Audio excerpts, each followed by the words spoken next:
అబ్బో ఇక్కడ కేజీ చీరలు కొంటే అర కేజీ చీరలు ఫ్రీ అంట. మంగళ్య షాపింగ్ మాల్, కేజీల్లో సేల్, టన్నుల్లో ఆనందం. గవర్నెన్స్ గురించి మాట్లాడుతున్నారు.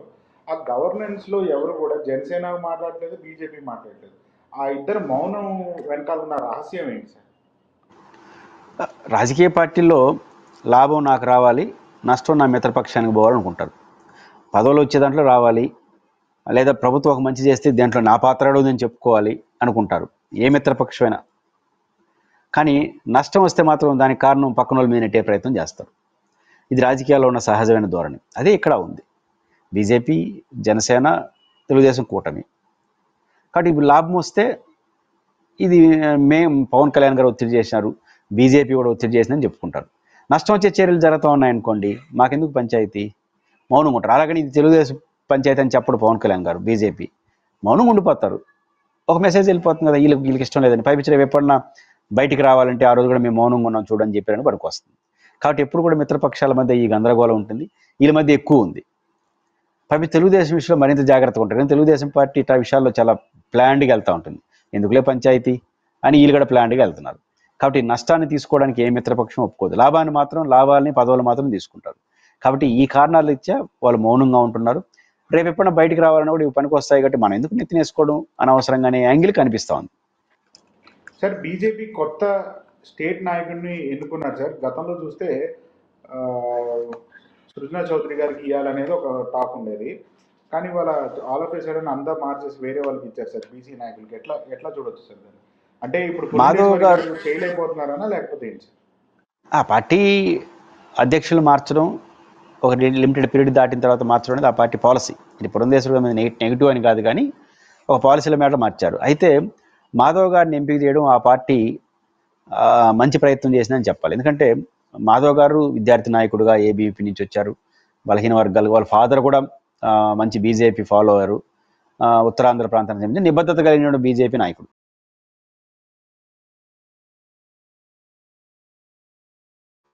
పోటీ చేసి మొన్న వాళ్ళు ఇండిపెండెంట్గా బిహేవ్ చేసినారు. మాధవ్ గారు ఇండిపెండెంట్గా బీజేపీని ముందుకు తీసుకెళ్లాలనే సంకల్పం కలిగిన వ్యక్తి. సో ఆ రీత్యా చూసుకున్నప్పుడు ఖచ్చితంగా మాధవ్ గారికి ఇవ్వడం అనేది ఆ పార్టీ బెస్ట్ చాయిస్. ఈ మధ్య మీరు చూస్తే బీజేపీ నియామకాలన్నీ హార్డ్ కోర్ క్యాడర్ చుట్టే జరుగుతుంది. 2019 ఎన్నికల్లో రకరకాల వాళ్ళకి ఇచ్చారు, కానీ 2024 ఎన్నికల్లో ఇచ్చారు. 2024 ఎన్నికల తర్వాత కేంద్ర మంత్రి పదవి, తర్వాత వచ్చిన రాజ్యసభ సీటు, వచ్చిన ఎమ్మెల్సీ సీటు, ఇప్పుడు బీజేపీ రాష్ట్ర అధ్యక్ష పదవి హార్డ్ కోర్ బీజేపీ వాళ్ళకి ఇస్తున్నారు. దీంట్లో ఏంటి, ఇంకా మనం అయిపోయింది, ఇంకా మనం ఎలగాలి. పైపిచ్చు గతంలో 14 నుంచి 19 తెలుగుదేశం పార్టీతో కలిసి ఉన్నప్పుడు బీజేపీ ఇండిపెండెంట్గా ఉండకపోవడం వల్ల కొంత నష్టపోయారనే విమర్శ కూడా ఆ పార్టీలో ఉంది. పైపిచ్చు బీజేపీలో ఎవరికి అవకాశాలు ఇచ్చేస్తున్నారు, బయట నుంచి వాళ్ళకి అవకాశం ఇస్తున్నారు. తెలుగుదేశం బీజేపీ, వైసీపీ బీజేపీ అంటే చర్చ నడుస్తున్న నేపథ్యంలో ఒరిజినల్ బీజేపీ కార్యకర్తలు నష్టపోతారనే చర్చగా నడిచింది. కానీ 2024 తర్వాత దానికి క్వైట్ ఆపోజిట్ నడుస్తుంది. కేంద్ర మంత్రి పదవి ఉన్నారు, పురంధేశ్వర్ గారు ఉన్నారు, సీఎం రమేష్, వాళ్ళు తక్కువ ఎక్కువ అన్ను, వాళ్ళు సీనియర్సే. వీళ్ళెవ్వరిని కాదని వర్మగా ఫస్ట్ టైం ఎంపీ గెలిచిన వర్మ గారికి ఇచ్చారు, నరసాపురం నుంచి గెలిచిన ఆయన హార్డ్ కోర్ బీజేపీ, ఆయన ఏం కాదను, బట్ ఇచ్చిన తీరు చూస్తున్నాను. తర్వాత పాకా సత్యనారాయణ గారు రాజ్యసభ ఎవరు ఊహించలేదు, రాజ్యసభ సీట్ ఇచ్చారు. ఆయన hard core BJP. MLC Somu Veerraju, ఆయన మొదటి నుంచి బీజేపీ. ఇప్పుడు రాష్ట్ర అధ్యక్షుడు మాధవ్ గారు ఒరిజినల్ పూర్తి స్థాయి బీజేపీ కార్యకర్త. అంటే చూస్తున్నప్పుడు బీజేపీ ఈ దఫా వస్తున్నారు అంటే భవిష్యత్తులో ఏదో ధీటైన ప్లాన్తో ఉంది. అంటే హార్డ్ కోర్ బీజేపీ వాళ్ళే కీలక ప్లేస్లో ఉన్నప్పుడే ఆ ధీటైన పాలిటిక్స్ నడపగలరు.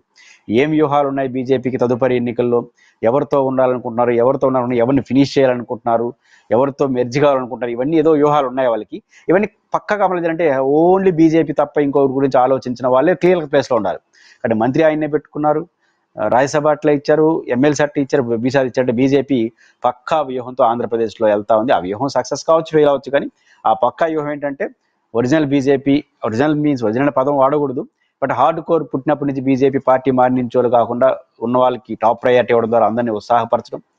రేపు జరగబోయే వ్యూహాత్మకమైనటువంటి రాజకీయ వ్యూహాల్లో పార్టీ అని అనుకోవచ్చు కదా సార్ మనం. బీజేపీ బేసిక్ సిద్ధాంతాలు ఆర్ఎస్ఎస్ నుంచి, ఏబీపీ నుంచి వచ్చిన వాళ్ళందరూ వీళ్ళందరూ. కాబట్టి దీని పట్ల తెలిసి ఉండడం మాత్రమే కాదు, అదే సర్వస్వంగా భావించాలి. రాజకీయాల్లో వచ్చే అవకాశాలు అందిపుచ్చుకొని వెళ్ళిపోయే వాళ్ళు కాకుండా అదే సర్వస్వంగా భావించే వాళ్ళు మాత్రం వ్యూహాలను పక్కాగా అమలు చేస్తారు. అంటే రేపేమో సమయం వచ్చినప్పుడు కట్రోత్గా వ్యవహరించే అవసరం ఇంకో పార్టీని ఫినిష్ చేసి మన పార్టీ ఎదగాలనుకున్నప్పుడు దాంట్లో వెళ్ళిపోవాలి. అట్లాంటి శ్రేణుల్ని బీజేపీ వాళ్ళు పెడుతున్నారంటే పక్కా వ్యూహంతో బీజేపీ వెళ్తుంది. ఆ వ్యూహం ఎలా ఉంటుంది, ఎలా ఉండబోతుంది అనేది ఇంకొంతకాలం పోయిన తర్వాత అర్థమవుతుంది. సరే, ఇప్పుడు ఎవరైతే వైసీపీ నుంచి నాయకులు వెళ్ళిపోయారో వైసీపీ పని అయిపోయింది అని ఇప్పుడేమన్నా వాళ్ళు ఆలోచనలో పడ్డారంటారా సార్? ఖచ్చితంగా ఆలోచన పడ్డారనే దానికి సుభాష్ సుబ్రహ్మణ్యం గారు రైల్వే కోడరు, ఆయన బీజేపీ తెలుగుదేశం నుంచి బీజేపీ, వైసీపీ నుంచి బీజేపీ తెలుగుదేశం పార్టీకి వెళ్ళలేదు. బట్ తెలుగుదేశం నుంచి ఏకంగా వచ్చేసాడు. దీని సిగ్నల్ ఏంటి? ఇంకా 4 ఏళ్ళు పవర్లో ఉంటుంది వాళ్ళు. ఆర్డుకోరు తెలుగుదేశం నాయకుడు ఆయన. వాళ్ళ ఫాదర్ కూడా పాలకొండరాయలు మంచి నాయకుడు. ఆయన వచ్చేసాడంటే అర్థం ఏంటి? ఇక్కడ అవకాశాలు ఇప్పుడు అందరికీ లేవని. కాబట్టి ఖచ్చితంగా ఇప్పుడు పోయిన వాళ్ళే పశ్చాత్తాపడతా ఉంటారు. అంటే తెలుగుదేశానికి పోకూడదని నా పాయింట్ కాదు. ఇక్కడ పాయింట్ ఏంటంటే తెలుగుదేశం పార్టీ ఓవర్లోడ్ అయిపోయింది. అది 164 మంది గెలిచిపోవడం, ఒక పార్టీకి 2 పార్టీలు తోడవడం, అవకాశాలు తక్కువ ఉండడం, వీటన్నిటికి కారణాల రీత్యా తెలుగుదేశం పార్టీ ఓవర్లోడ్ అయిపోయింది. ఇప్పుడు తెలుగుదేశం పార్టీతో ఏదో చంద్రబాబు నాయుడు గారు, లోకేష్ గారు పర్సనల్ ఫ్రెండ్షిప్తో ఎవరైనా వెళ్తే చెప్పలేను, కానీ కేవలం అధికార పార్టీ ఉంది కాబట్టి పోదాం అనుకున్న వాళ్ళు తమ రాజకీయాల్లో చేయకుండా తప్పులు చేసినట్టు లెక్క నా పాయింట్ ఆఫ్ వ్యూలో. ఇక్కడ దురదృష్టవంతులు లెక్క. కాబట్టి దురదృష్టవంతులుగా ఎవరు పోరు కదా. అధికార పార్టీ పోయేది అదృష్టం పరిగణ. అదృష్టం వస్తుంది కాస్త దురదృష్టాన్ని ఎండబెట్టుకోబోరు. కాబట్టి ఇప్పుడు ఇంకా తెలుగుదేశం పార్టీకి వలసలు వెళ్ళరు. అంటే తెలుగుదేశం పార్టీ మీద ఇష్టం లేదని కాదు, ఆడ ఓవర్లైడ్ అయిపోయింది అది. At the same time YSR Congress party Jaganmohan Reddy గారి గ్రాస్ రూట్లో వెళ్ళడం, పార్టీస్ని పట్టించుకోవడం వల్ల ఈ 4 ఏళ్ళు కొంత కష్టపడితే జగన్ గుడ్ లుక్లో పడితే మంచి భవిష్యత్తు ఉంటుంది. ఆడేమో భవిష్యత్తు ఉండదు. పేరుకి అధికార పార్టీ పోయినాం, పైపించి మోసం చేశాడని చెడ్డ పేరు, మోసగాడని చెడ్డ పేరు, ఆడేమో ఒక అదృష్టాలు ఉండవు. అది ఇక్కడే ఉంటే నిలబడ్డారా ధైర్యంగా అని అనుకుంటారు. భవిష్యత్తులో మంచి అవకాశాలు వస్తాయి, జగన్కి దగ్గర కావచ్చు. ఈ రీత్యా ఖచ్చితంగా ఈ దఫా వైసీపీ నుంచి తెలుగుదేశం పార్టీ పోయిన దురదృష్టవంతారు, ఉండేవాళ్ళు అదృష్టవంతులుగా ఉంటారు. ఓడిపోవటం అనేది మంచి జరిగింది అనేది ఒక మాజీ ఐఏఎస్ అన్న మాట కదా సార్, ఎందుకని ఆ మాట ఆలోచించారు? అంటే ఓడిపోవడం మంచిది అనేది జనరల్ ఇప్పుడు కూడా ఏ రాజకీయ పార్టీకి కూడా గెలిపే మంచిది.